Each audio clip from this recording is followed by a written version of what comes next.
right, so we're back here. Gotta take a brief time out.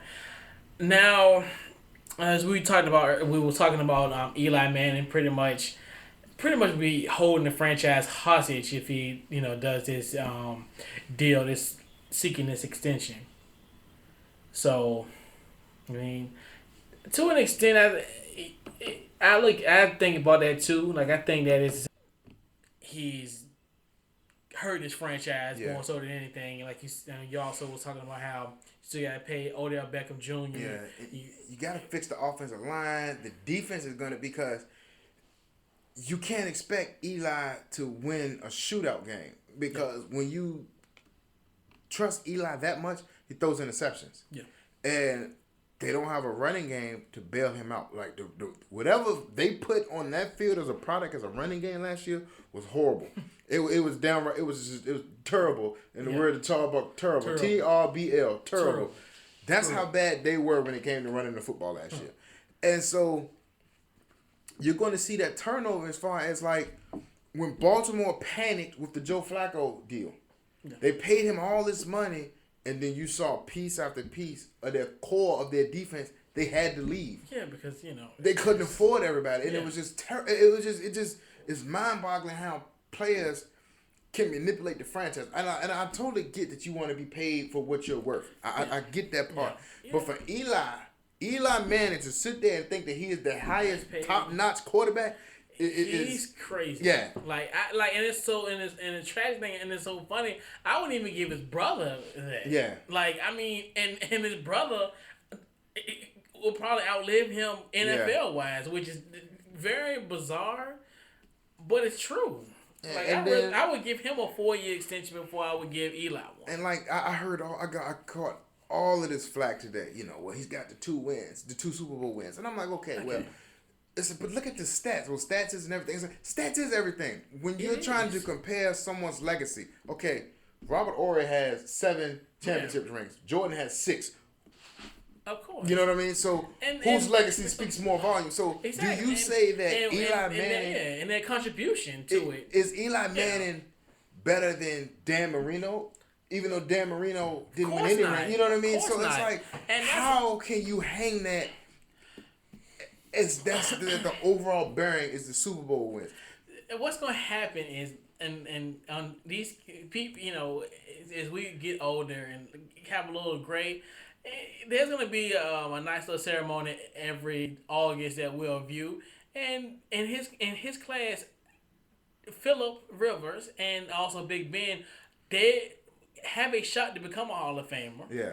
Versus Eli, because the two Super Bowl rings. It's fantastic to have a Super Bowl ring. I mean, no question. I mean, guys, there's a lot of guys. Tyrod Taylor got a Super Bowl ring. Yeah. I mean, no offense.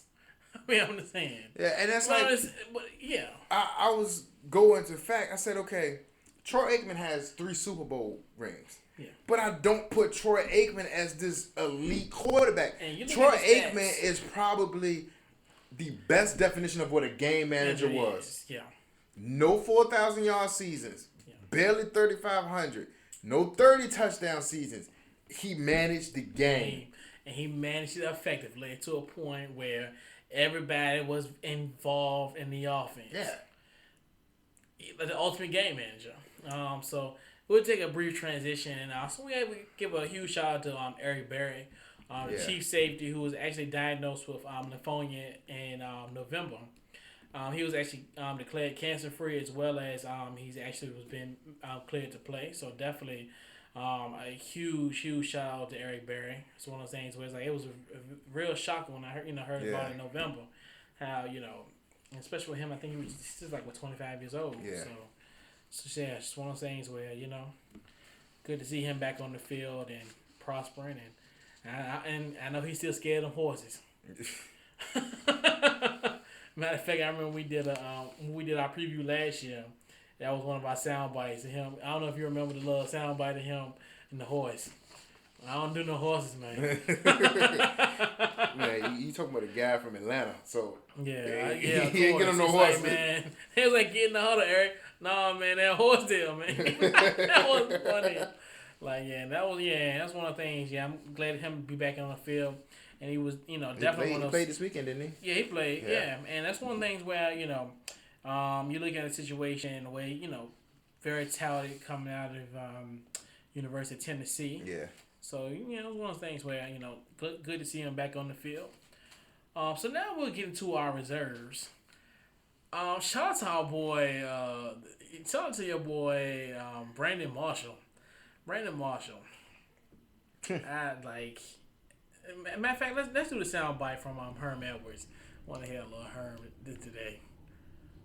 This is not Halloween. It's not trick or treat. I hadn't seen that picture. I just saw the picture. I said they said he was out in his driveway throwing the ball around. I'm going, okay, that's one thing. I mean, but then he got eye black he on. He wants to feel like he's there. Oh, you got to be kidding me. So also, so Geno Smith actually was seen Sunday throwing football around his eye black at his New Jersey apartment, well, wherever he lives in, wherever he resides.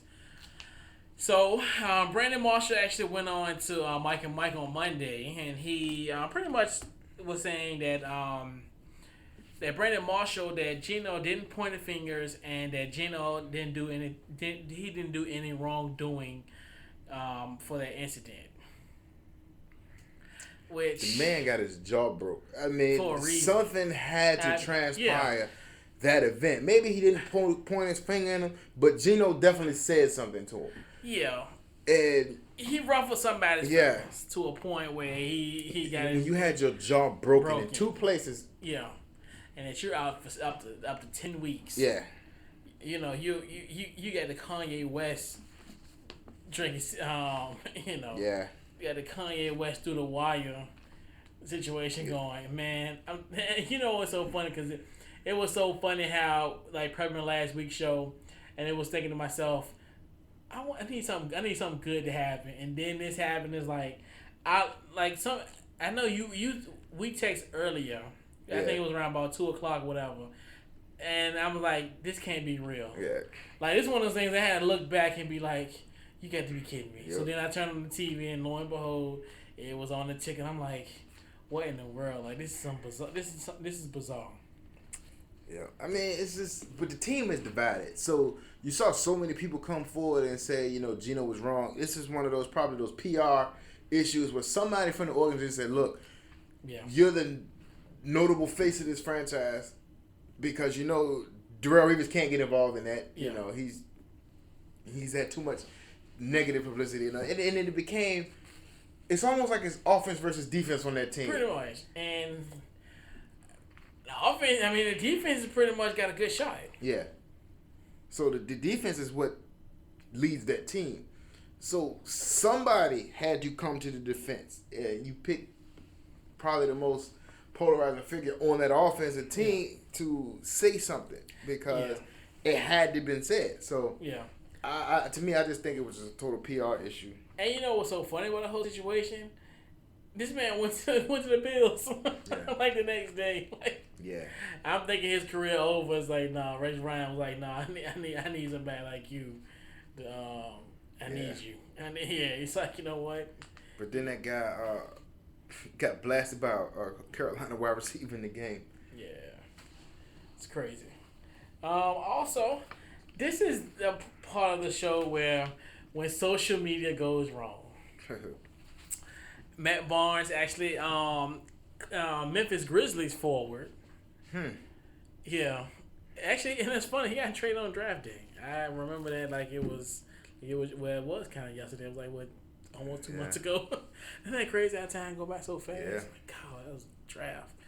Anyway, so Matt Barnes, there's been rumors circling around that he was dating the pop singer Rihanna, pretty much the pop star. He said Rihanna's my friend right now, so we'll see where it goes. I think it's past the crush stage a little bit. Barnes said. Actually, the two would be strained by the distance between Barnes with Memphis. He said he wasn't worried. Nah, she's rich. We'll be all right. Okay.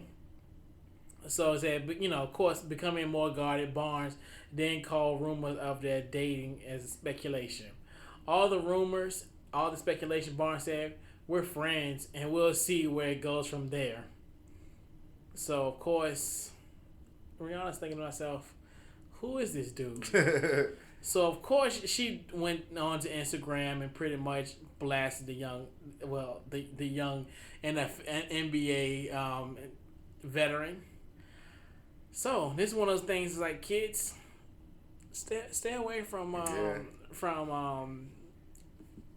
pretty much from talking, making rumors about somebody, because she pretty much roasted her, and that's one of the things.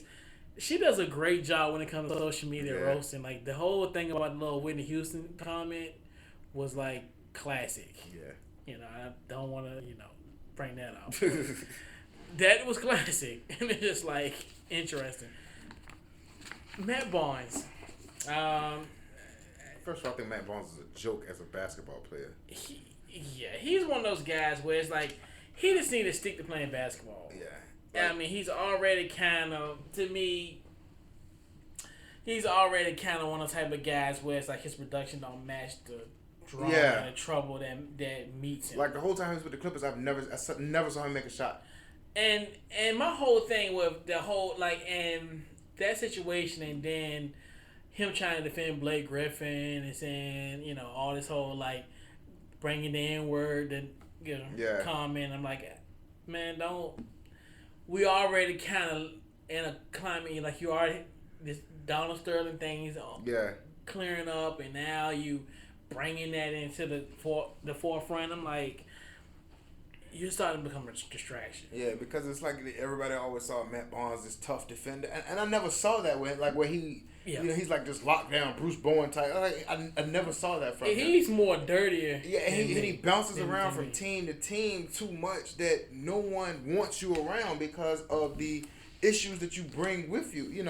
First of all, he's an extra basketball wife that you don't need on your team. Yeah, he's a shout out to who was it? What's the girl name? Gloria, yeah. He's been with the Clippers, the Warriors, the Magic, the Lakers, the Knicks. He's been everywhere. The list goes on. And, like you said, his production doesn't match the headache that he brings. Yeah, and hopefully being in Memphis, it'd be a little subdued. Hopefully, because you don't want to have to deal with Z-Bo. Because I think he would meet his match. And also Greg Oden, shout out to Greg Oden, who signed a 1-year deal to play in the Chinese Basketball Association. Of course, he was the number 1 pick of the 2007 NBA draft, and he played only 105 games. So that was shout out to him. And I don't know, I might have did this this is the perfect segue. This generation's Greg Oden, Joel Embiid. His injury, the Sixers will pay Embiid $9 million out of pocket. Of course, Embiid's injury is deemed as a pre-existing injury. Normally, in most standpoint, he would have got the league would have gave Philly $5.4 million, or roughly 60%, due to the claim. So now, Embiid has a policy that was made in November 2013. This is from when he was at the University of Kansas. Now, if it's under a provision, so Embiid could collect $5 million tax-free after 3 years of that contract, which would be November of 2016, and play in less than 20 games in the NBA. So I'm gonna tell you like this: you may never see Joel Embiid on the NBA floor, because I would just take that $5 million tax free money. I would never, because he's probably not gonna make that much money in the league now. So, hang his jersey in the rafters. It's just like, and that's crazy. Like, he had a $5 million insurance policy. Yeah, that's amazing. Like, that was smart of him. Now you'd be thinking to yourself, did he know? Yeah, that's what I'm to take that kind of level of insurance policy, that means they knew there was something wrong. Something, yeah, because if you're thinking a $5 million insurance policy, that's roughly like what you would get as a rookie. Yeah. Like so pretty much like your rookie contract. And then you're thinking to yourself, it's very interesting though. Yeah. But it's about to be a payday in the Embiid household next year. But yeah, because they said so it'll be next November that he can cash in for that. And he's definitely not going to be playing 20 games between there and November 2016. That's a guarantee. Yep, especially if he sits out for this year. Yep. Yeah, he sits out this year. Yeah, and if he started next season, which would be in October, yeah, he ain't playing 20 games for November. But actually, some news. A lot of people were shocked, but I really wasn't shocked about this though. Cordell Broadus leaves the football team. Yeah. Actually, he of course Bishop Gorman's class 2015, a very stout wide receiver, 4-star receiver, had offers from Florida State, Notre Dame, this, that, and the third. And of course, he selected UCLA. So he's quitting the football team and will still continue his education at UCLA to pursue an acting career. Really was not surprised. No, not at all. Because National Signing Day, I don't know if I tweeted, I might have talked to somebody or whoever. He didn't look happy. Yeah. He didn't look happy at all. And normally, with kids know they're going to school for free, and especially National Signing Day, that was one of those days where that was like one of the most awkwardest moments of National Signing Day. And this is like, I think he's just one of those type of guys. Like I think even when they interviewed him, he looked very uncomfortable. He looked like he really didn't want to be there. And then just like he just just like, yeah, I pick UCLA, and it was like one of those things where it's like I kind of seen the writing on the wall. Yeah, I mean, also to me, like hats off to him if you're a privileged athlete because where he comes from. Yeah, where he comes from. Yeah. Step away. If your heart's not in playing the game, then step away. Yep. Don't take up someone else's spot, which is what he did. And I think also it's just the negative light that Justin Combs brought to that university as far as being this almost like celebrity athlete that he didn't want to have to deal with that because it's there. Now the coach is gonna look at you differently because of what happened in this previous situation. And then Snoop gonna have to bring a kettlebell. Yeah, so just. If you want to walk away, fine. Do it now rather than, later on in the game. And it's almost like you're getting to a point where it's like, I won't say you're stuck because you're never stuck. Yeah. But there's a possibility.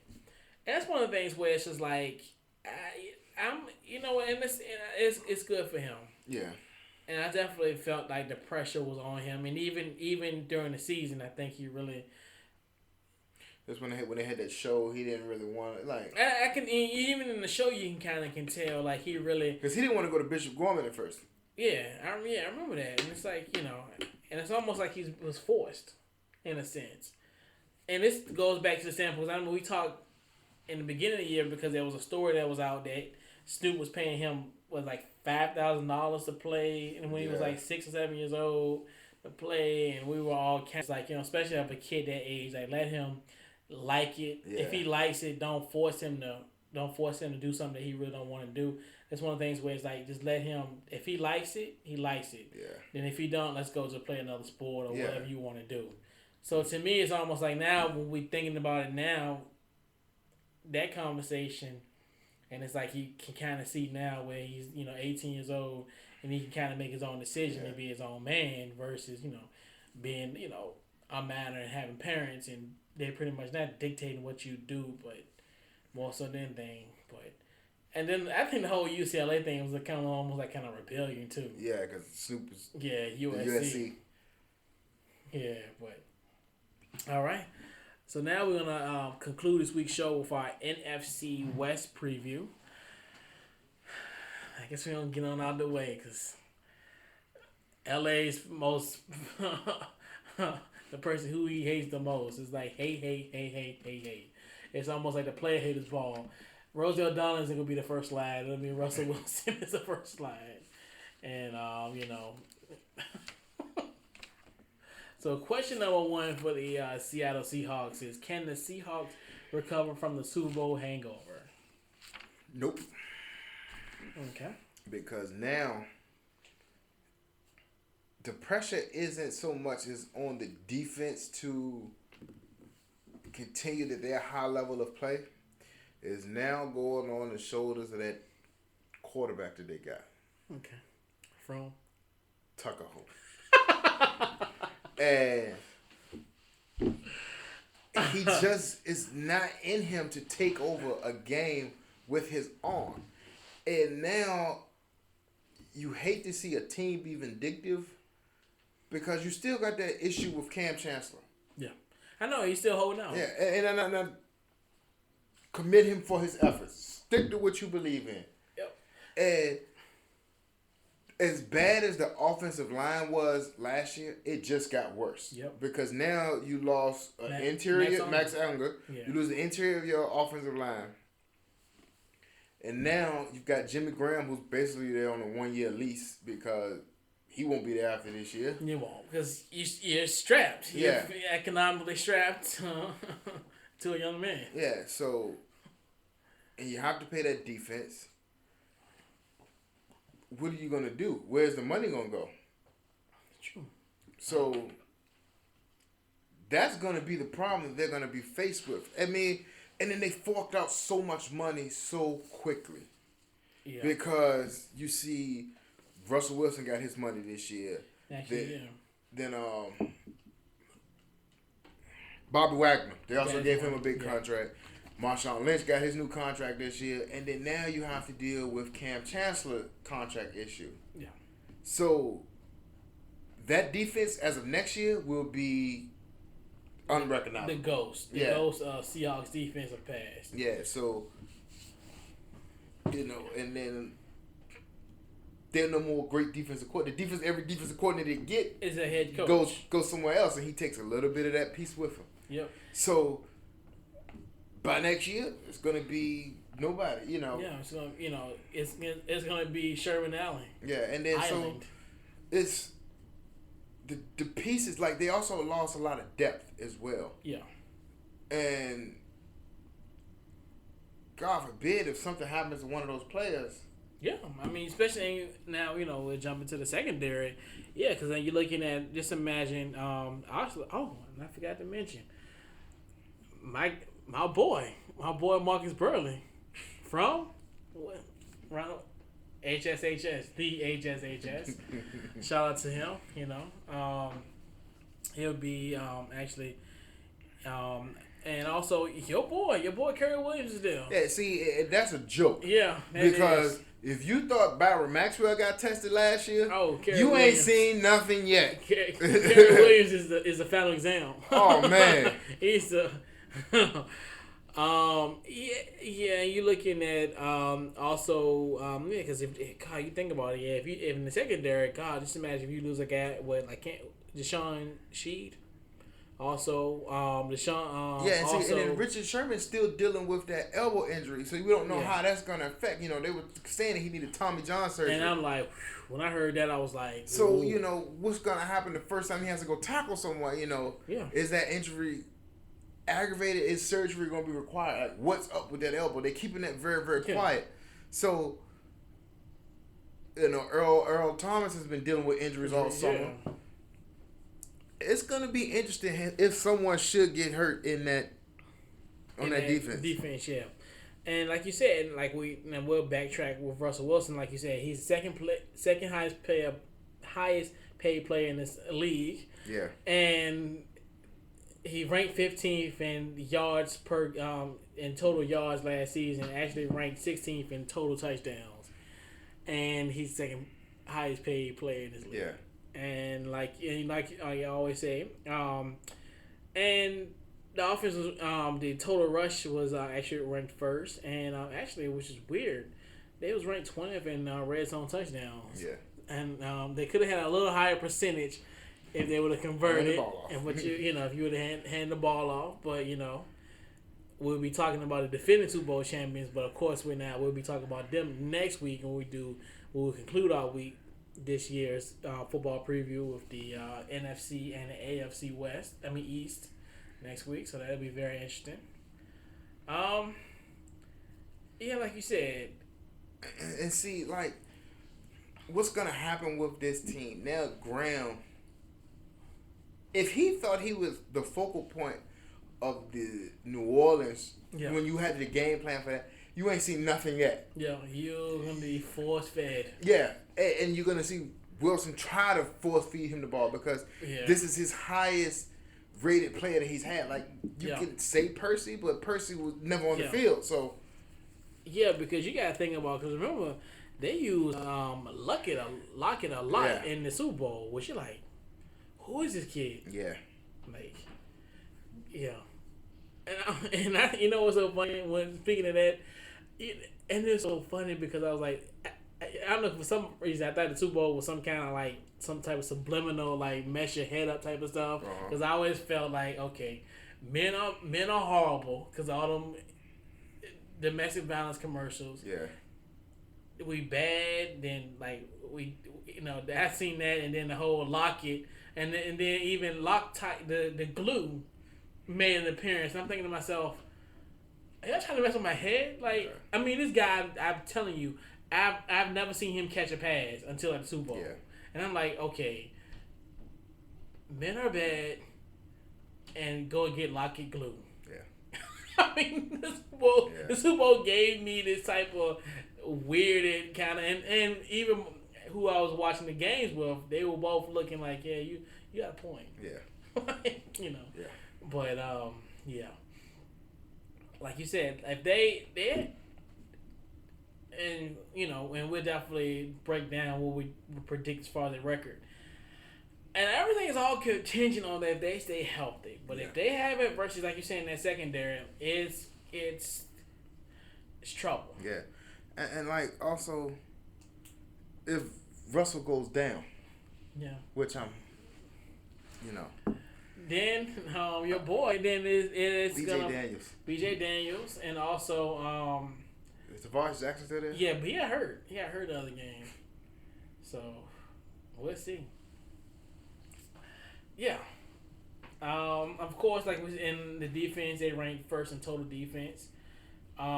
First in passing it. As far as passing as well, pass against, points allowed, and they had a +9 turnover ratio. So of course, like we said, if you get in that +10 territory, you might as well take yourself to. You might as well get your plane ticket to Santa Clara. But so. And we'll go shift gears to Arizona. Can the Arizona Cardinals make a Super Bowl run? Nope. Arizona's one of those interesting teams. Like, Arizona's one of those teams where I think even back to once they got Carson Palmer, I thought it was going to be a situation where they got a shot. Nope. Now it's now I think the window is starting to like slowly close on this team. And it's because of their coach. It's Bruce Arians, he thinks he's better than what he is as far as a coach. Like, okay, he was fine as the coordinator when he was in Pittsburgh, but then it's like once he became the head coach, it's just like he got this pedestal where he could just start talking and bad-mouthing people. Oh, the no-huddle offense, it's just not football. It's not football. What they're doing isn't playing football. But then you go and implement the no-huddle offense in your system. Like, what was all of that for? Exactly. Bruce Arians, I mean, he's one of those type of guys where it's just like, I don't know, maybe it's because he's from Virginia Tech, but it's one of those things where it's just like he means well, but I don't know. And this is one of the, like you said, and it kind of speaks to the arrogance, which I mean, like this team, like you look at Carson Palmer, that got hurt in the 11th game of the season, was pretty much on his way. He completed 62.9% of his passes. 11 touchdowns and 3 interceptions until he, of course, tore the ACL. So to me, it's very, very interesting what this team, because you're thinking to yourself, that really killed their momentum going into, because they were at a point where they were leading this division, and they pretty much leading this division. And it was like what they were doing on defense, like they blitzed like 70% of the time. Yeah. And I think it caught everybody off guard at the beginning of the year. Then everybody, okay, we know how to beat this now. We just quick passes, quick slants. They're vulnerable over the middle. I mean, it's just they had just throw the ball where they're not. That's the easiest football thing you can do. Yeah. And that's one of those things where it's just like, And then you're looking at just on defense. Defense. I mean, you're looking at of course the 3-4. Yeah, I mean, there's some guys there. I mean, not nobody to frown upon, but looking at like a guy like a Frosty Rucker, Corey Peters. Yeah. And the only person I know that defense is Calais Campbell. Yeah, University of Miami. And Patrick Peterson. That's it. And then Tyrann Mathieu. Yeah, Honey Badger, but yeah, which like you're saying, this team isn't, Yeah, this team is one of those things where it's like, did they just catch lightning in a bottle in those last really 2 years? Because Arizona like that because they were 10 because they had a tie 2 years ago. Yeah, they were 10-6 and didn't make the playoffs. Yeah, they were 10-6 and didn't make the playoffs. Bruce Arians started complaining about we this team should have made it. Playoff, all right, just stop it. Like he whines too much for a head coach. Like he's too vocal to the media, and that's not what you want your head coach to be complaining about. Like whenever they lose a game, he complains about the officiating. Every game, when they miss this call and miss that call. Missed calls are part of the game. It's going to happen. Yeah. So, by you complaining, he sends out formal complaints about the officiating. Okay. Yeah. Then what? Now what? He always sends one like at least once a week, and it's so funny. Like I be tripping off of that. Like, let it go, man. Yeah. It ain't nothing you can really do about it because what they gonna do? Tell you, we missed this call. Yeah. Good luck next week. Exactly. You can't take that stuff back. So, also. Question number 3. Can the St. Louis Rams make the playoffs? They need more. St. Louis is one of those type, but St. Louis, you know what's so funny? St. Louis kind of reminds me of how Arizona has been the last 2 to 3 years, where they have a quarterback in place. Yeah. I think they finally got a guy who I think can have stability. What are you doing? What are you talking about, that guy? Nick Foles. Oh, that guy. No, look. I'm gonna put it this way. See, don't become bitter. I'm not bitter, not. What I'm saying. I think they have a guy in place that I think can lead this team to a playoffs. Like he has a team where the cupboard isn't bare. Yeah. To me, what?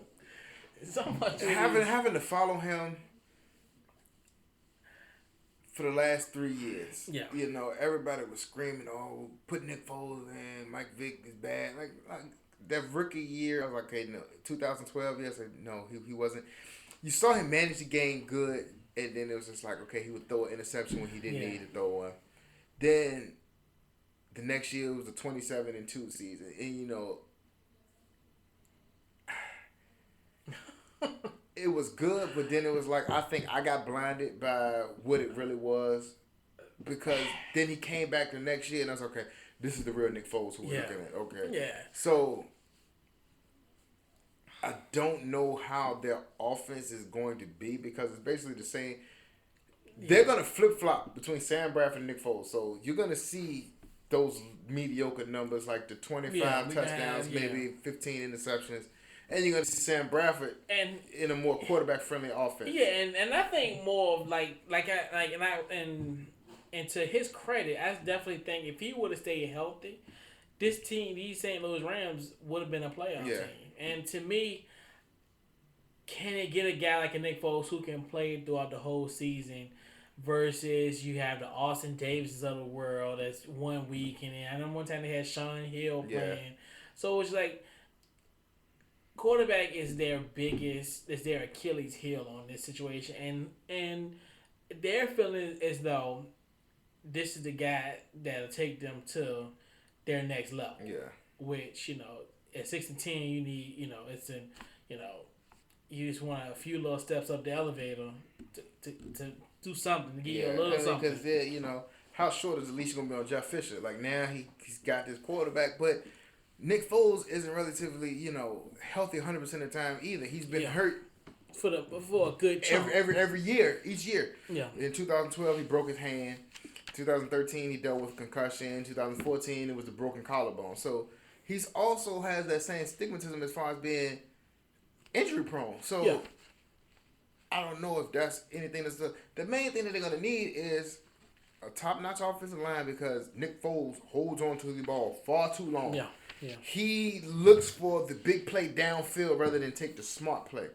And they don't have a premier running game as to say, well, all right, we're going to keep him out of trouble. Yeah. Versus, like you're saying, in years, looking at now, Trey Mason is pretty much is going to be, your guy. I don't know what they're going to do as far as Todd Gurley. I don't know if they're going to just pretty much redshirt him because, he tore his ACL in November. So I definitely, for sure, I wouldn't put him out there that early. Yeah. He's not Adrian Peterson. No one is. So No one's Adrian Peterson. No. I mean, it's just going to be the thing with St. Louis. You have to hope that the defense can bail them out of situations. You need St. Louis defense to play like Seattle's defense. Yeah. Yeah. To put the quarterback in reasonable situations where he can manage the game and not make any mistakes. Yeah. And of course, like we said, the defense is pretty much their bread and butter. You're looking at our guy Chris Long at the University of Virginia. And then all those 11 players that, help build the team the way it is. Thanks, Dan Snyder. Yeah, hey, shout out to Nick Fairley. Nick Fairley's there. Aaron Donald actually was the defensive rookie of the year last season. Robert Quinn. Michael Brockers. University of North Carolina. James Laurinaitis. Yeah. Also, Akeem Ayers. Alec Ogletree. Then one of my favorites, my guy Janoris Jenkins. Yeah. North Alabama stand up. What else they got? T.J. McDonald, Mark Barron. Yeah, so Mark Barron. Your guy. Your guy from Alabama. And LaMarcus Joyner. So the Saint, like I said, the defense of St. Louis is just really going to help them stand out and go to the next level. Point, and get them at least get them to a point where the offense got to do something. Yeah. Just give us a little bit, and we're gonna take care of you. Yeah. Like that's how the situation. It's almost kind of weird how this division is.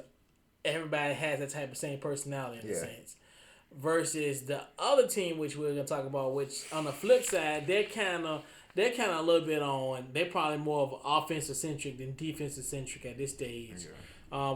Question number 4: will the 49ers become a sleeper in the National Football League? They are in the Christian Hackenberg sweepstakes. And I told people like San Francisco, and it's so funny as we're actually thumbing through the Sport News football preview. Actually, they have them at ranked 3rd in this division, which I'm just like, that's. I mean, that's where they finished at last year. Yeah, that's where they finished at last year, and that's where they pretty much got them at. Still. Yeah. No. And I'm thinking to myself, no. Like to me, just so many losses. You gotta think about you lost Patrick Willis, Chris Borland, Alden Smith, Frank Gore. I mean, it's not your. You lost Anthony Davis, you lost Mike Iupati. You lost a lot. You lost a lot. You lost a lot. I mean, and it's not just like regular play. These guys were like linchpins in your defense. Yeah. Like and linchpins, even like you got like a guy like Frank Gore too. And you're looking at these are like, they were important key pieces to your team. The team that went to 3 straight conference championships. Yeah. Like they were, with exception of Chris Borland. But your guy Colin Kaepernick. Yeah, it's CK7. I mean, of course, Carlos Hyde in the backfield as well as Reggie Bush. This is gonna be a very interesting team. When you're looking at just imagine the turnover. Just looking on the defensive end, on the defensive side of the ball. Yeah. I mean, wow, like, yikes. I mean, there's a lot of unfamiliar faces. Yeah, they're going to deal with hell with a brand new coaching staff. Yeah. You go from a tough and gritty coach and Jim Harbaugh to Jim Tuasuda, which the defensive line coach. Yeah, I mean they're saying he's a player's coach, but you can't go from this hard-nosed coach to now the friendly coach. You're not going to get the same kind of production out of it. And this is, and like I told people, this is the example of how ultimately. I gotta put it in a different context. that sometimes even if you don't get along with somebody, working relationship wise, if it's still if the production at work is going great, you just gotta stick with it. To me, it's like they pretty much want a guy where they want to chum up and want to be the guy at the Christmas party and be like, yeah. It's the classic case of Jimmy Johnson and Jerry Jones. Yep, it's the classic case, and it's just like a situation where it's like, and the guys were like, well, he's a little hard on us, but ultimately at the end of the day, he developed a culture. Yeah. Because like San Francisco was the classic team. If you even look back. Even I did a show 10 years ago. I even talked in the last from 2005 to probably to up until he came. San Francisco was always that team that I always felt like, man, they finished at 5-11, 79. Like, this team is good. This team is a playoff bound team. Harbaugh gets there, and it's like everybody's like, oh, San Francisco good all of a sudden. San Francisco has been good. They just got the right coach to come in and get and ultimately, started. I mean, it goes back to the decision that they made in draft night 2005. Taking Alex Smith over Aaron Rodgers. Just imagine the course. This man could have been like Joe Montana. Yeah. I mean, honestly. Yeah, he grew, and that's what made Bill Walsh leave the organization altogether because he was lobbying for Aaron Rodgers. Here you have this great PR story. This guy grew up a 49ers fan. He's in your backyard. Yeah. You've seen what he can do. He's a quarterback in the Pac-12, and here you go take this quarterback in the Mountain West. From the Mountain West, yeah. Got Alex Smith. And just imagine how the reverse of fortunes would have been like. Yeah. Because I think, and then that team, that's what I'm saying. Like that team was like you saying, that team was good, and it was like, and then just imagine they had a franchise quarterback like Aaron Rodgers, and that's why. Then he would have worked with North Turner. And North Turner definitely would have stayed if he would have had a guy like him. I kid you not. Like this, unless somebody lured him away for an exuberant amount of money. But I definitely think he would have stayed having a guy like him and just having him under his tutelage. Oh man, just imagine if he would have been in North Turner offense. Yeah, he would be. I would have been excited. But yeah, and that's my thing, and I hated the fact that everybody was like, well, he's this, that, and the third, but he produced it's guys that you liked, and I remember one time Mike Robinson was talking on one of his shows, he was saying how we were a talented team, it's just more so we didn't, it was the wrong coach. Everybody say I remember he talked about Mike Nolan. He was like, man, we loved Mike Nolan.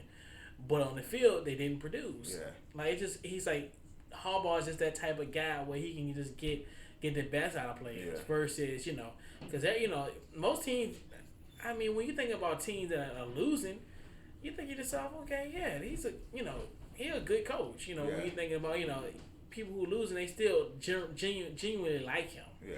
It's not like a situation where it's like, oh, I don't like him. Most of the ones that you like, lose. Yeah. To be honest with you. Just like Andy Reid. Yeah. And the players loved him, but towards the end, I mean, the talent just wasn't there. And it was just because Andy Reid was stockpile team of overachievers, undersized overachievers, and you can't win football like that. Exactly. What Chip Kelly said, big people beat up little people. That's what he wants. So yeah. But yeah. So the round of this week's NFC West preview. How will they finish? So who you got? Much this pains me. You might as well. I'll go Seattle. All right. 12-4. Okay. Arizona 10-6. St. Louis 8-8. Okay. San Francisco will be 5-11. All right. So I have the Seahawks at 11-5, the Rams at 9-7, the Cardinals at 9-7. I'm really hoping that your boy Napoleon Dynamite brings the heat in St. Louis. And I got the 49ers at 6-10. So doing a brief recap for the NFC North, I had the Packers at 13-3. The Vikings at 10-6, the Lions at 9-7, and the Bears at 5-11. LA, you had the Packers at 12-4, the Lions at 10-6, the Vikings at 9-7, and the Bears at 4-12. And we also last week we previewed the NFC South, where I had the Panthers at 10-6. I had the Falcons at 8-8, the Saints at 8-8, and the Buccaneers at 6-10. LA, you had the Panthers at 11-5, the Falcons at 10-6, the Saints at 8-8, and the Bucs at 8-8 as well. So it's only one more round of NFL previews left. You're right. We had to say that for the last. I told you. We had to say that for the last. especially next week will be in the last episode here at the Man Cave till we move into our studio right down the street on September the 1st. Okay. Yeah. So any final words before we depart on this week's Couch Coach Live? I'm just ready for more football starting on Saturday. We got the Baltimore Ravens. Got the Baltimore Ravens. Okay. Yeah, we got a game Thursday night against Detroit. So, yeah. Megatron. Yeah, Megatron. Hard Knocks comes on tonight. Yeah. And everybody, hopefully people. I was like, I actually really. You heard about a story about they talking about Richmond, right? No. People are so illiterate. So there was an article in the paper how the guys. They deemed the Houston Texans pretty much said that they didn't like Richmond, which wasn't the truth. Okay. They made little fun comments about a guy who, one of the field operators, they had a red line that was crooked. Uh-huh. They talked about that, and they just talked about like stuff that was going on at the training camp there, and making a mere mention of certain things, and then one of the guys, I guess, after the scuffle, and it's like, let's get the F out of Richmond. Yeah, I remember that. Which everybody just made it as if like they hated Richmond. I was like, no. That was a classic case of you always have to read an article before you post it. Because that was really dumb. Yeah. I was thinking to myself, there's no mention, because it was so funny. I had to read the article like 3 times to make sure, like, am I missing something? It's just like the whole DeAndre Hopkins and D'Angelo Hall. Yeah. Twitter beef. I know. I'm just like, y'all cut that out. And until D'Angelo Hall's defense, he was kind of right. Yeah. He was right. I mean, hey, you gotta check these little young dudes because they run off with their mouth. But any more final words, sir? Nope, just ready to. Yes, sir. 2 preseason. Yes, sir. For LA, this is Couch Coach, and this wraps up this week's Couch Coach Live, and we'll be with you next week with our conclusion of our NFL previews, where we do the NFC and the AFC East. And this is Couch Coach Live. Let's go Eagles.